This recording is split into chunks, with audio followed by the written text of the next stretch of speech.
আরেক পক্ষ বলে আমরা কোরআনের আইন শরিয়ার আইন মানি না, বিশ্বাসই করি না, মানা তার উপরে বিশ্বাসই করে। এদেশে আপনি কোরআনের আইন হোক এটা চান না, বিশ্বাস করেন না, তা আপনি 90 ভাগ মুসলমানকে শাসন করবে কোন যুক্তিতে, কোন নৈতিক শক্তিতে? এটা জনগণের প্রশ্ন। কেন জানেন? কোরআন হচ্ছে একটা ধর্মগ্রন্থ, হেদায়েতের কিতাব, একটি সুন্দর জীবন ব্যবস্থা, যেখানে শুধু মুসলমান নয়, জাতি ধর্ম নির্বিশেষে হিন্দু মুসলিম সবার অধিকারের কথা বলেছে। মদিনার রাষ্ট্র রাসূল সাল্লাল্লাহু আলাইহি ওয়াসাল্লাম কোরআন ভিত্তিক চালান নাই? সেই মদিনার রাষ্ট্র মুসলিম ছিল না? ছিল। আইনের দৃষ্টিতে সকলেই সমান। আমাদের বাংলাদেশের সংবিধানে আছে, এটা হলো কাজে গোয়ালে নাই, ও লিখার মধ্যে। কারণ যে দেশের প্রধানমন্ত্রী বলে আমার বিলিয়ন 400 কোটি টাকার মালিক, হেলিকপ্টার ছাড়া চলে না, তাহলে আপনি কত টাকা পান? এটা দেখেছি আমরা 15 বছরের হিসাব নিকাশ, কিন্তু এই 15 মাসের হিসাবটা আরো ভয়াবহ। কোন 15 মাস? কোন 15 মাস? আগস্টের পরে আরো ভয়াবহ হইতে হয়। আপনি কোরআন মানলে তো চুরি করতে পারবেন না, কোরআনের শাসন থাকলে দখলদারিত্ব হবে না, হবে চাঁদাবাজি হবে, দুর্নীতি হবে, মানুষের হক নষ্ট হবে, হবে। আজকে আমি দুই এক জায়গায় বড় মুশকিলে একটু হাসছি। বেশ কয়েকজন আমাকে জড়াই ধরে বলেছে আমার জমি জমা নিয়ে গেছে, উদ্ধার করতে পারছি না, আপনারা কোনো সাহায্য করবেন কিনা? আমরা বলেছি দলিল থাকলে জমি তার হবে, দলিল যার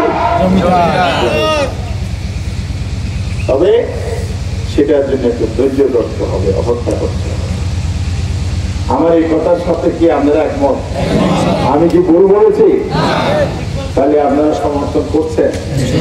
তাহলে এইটা বাস্তবায়ন করার জন্য আপনারা থাকবেন তো আমার সাথে? এই সাল আমি আর সামনের কাতারে থাকছি।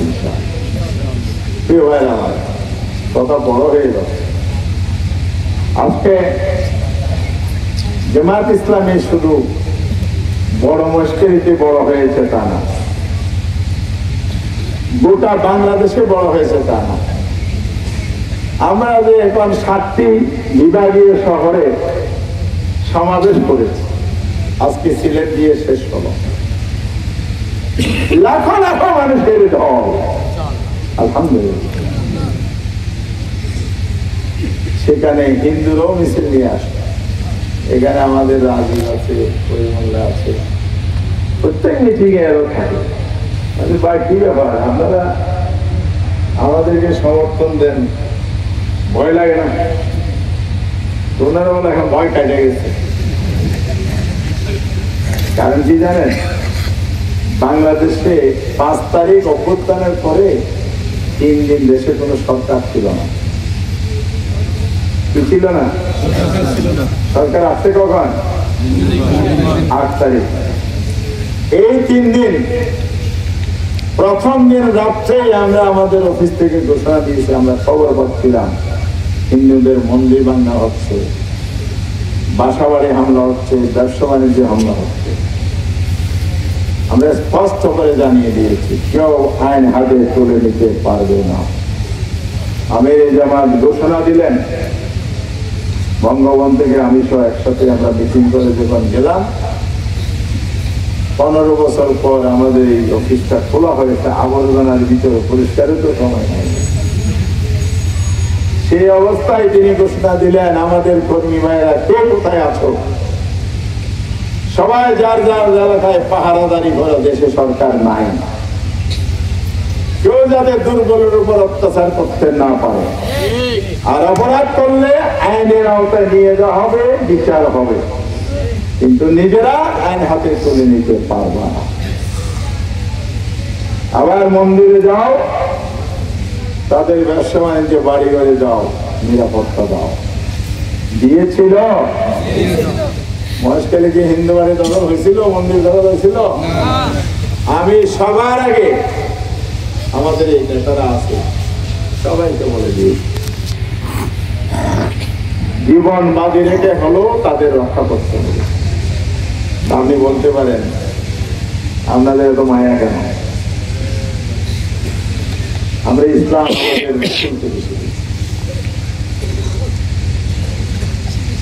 আমরা আমাদের নবী থেকে শিখেছি, কোরআন থেকে শিখেছি।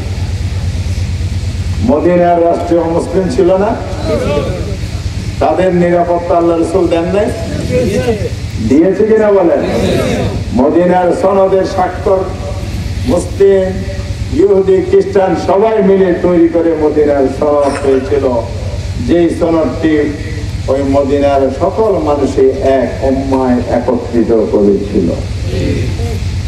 শান্তি ছিল, অধিকার ছিল, আইনের দৃষ্টিতে সকলের সমান সুবিচার ছিল। কিন্তু ৫৪ বছর বাংলাদেশে বড় নেতা তো প্রশ্নই হতো না। পাতি নেতার যদি কোনো দূরতম আত্মীয় হয় অথবা বোঝা ভাড়ার ভিত্তিতে কিছু কামাই হয়, তাহলে ওই টাকা আর থানার দরজায় যাইতে হয় না, রাস্তা থেকে ছেড়ে দেওয়া হয়। এ ঘটনা ঘটেছে কিনা? ঘটেছে কিনা? মহেশখালী থানার নাম কি ছিল? কিছু হয়েছিল? কেন হয়েছিল? কাজে কর্মে দলীয় ভাবে।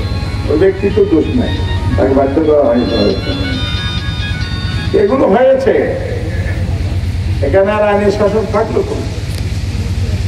আপনি গরিব মানুষ বলে আপনাকে টেনে হেসড়ে জেলখানায় নেবে, বছরের পর বছর কারা নির্যাতন করা হবে। আর আমার একটু রাজনৈতিক ক্ষমতা আসে বলে আমার ঘরের দরজায় পুলিশ আসতে পারবে না। এটাই কি আইনের শাসন? রাসূল সাল্লাল্লাহু আলাইহি ওয়াসাল্লামের জামানায় কোরআনের শাসন ছিল, সেই কারণে একজন অভিজাত শ্রেণীর পরিবারের মেয়ে চুরিতে ধরা পড়ল, তাকে শাস্তি দেওয়ার জন্য প্রস্তুত করা হলো। এখন যেমন তদবির আছে, তখনও কিছু মানুষ এটা কিন্তু বিভিন্ন ক্যাটাগরি, ইয়া রাসূলুল্লাহ উচ্চ বংশের নারী একটু মাফ করে দেওয়া যায় না? আল্লাহ রাসূল ইসলাম চেহারা লাল হয়ে গেল। দেখো সাহাবায়ে, তোমাদের অতীতের জাতিগুলো ধ্বংস হয়েছে এই ন্যায় বিচার প্রতিষ্ঠিত না হওয়ার কারণে। দুর্বলদের অত্যাচার করেছে, সবলদেরকে আইনের উঠতে রেখেছে। এই কারণে আমার মেয়ে ফাতেমা যদি চুরিতে ধরা পড়ে, আমি মুহাম্মদ আমার মেয়ের হাত কেটে দেবো, এটাই ইসলাম। বোঝা গেছে? একজন ইহুদি আল্লাহ রাসূলের কাছে বিদাত দিলেন, একজন সাহাবী হযরত আলী রাদিয়াল্লাহু তাআলা ইহুদি একটা তার যুদ্ধের জামা জেরা চুরি করে, সাক্ষী বিচার না পাইয়া বিচার ফাঁস করে। তখন বলে যে ওমর রাদিয়াল্লাহু তাআলা জালালিত গিয়ে তো মানুষ মুসলমান আর ইহুদি কথা শুনলে তাহলে আমার পক্ষে রায় দিয়ে দেয়। গিয়ে হাজির হলো ওমর, আমার এই দশা। হ্যাঁ, কি হয়েছে? বলে আমার এই জামাটা চুরি করছে, এখন তুমি আমাকে এটা উদ্ধার করে দাও। তো এই বিচার এর আগে কেউ করেছে?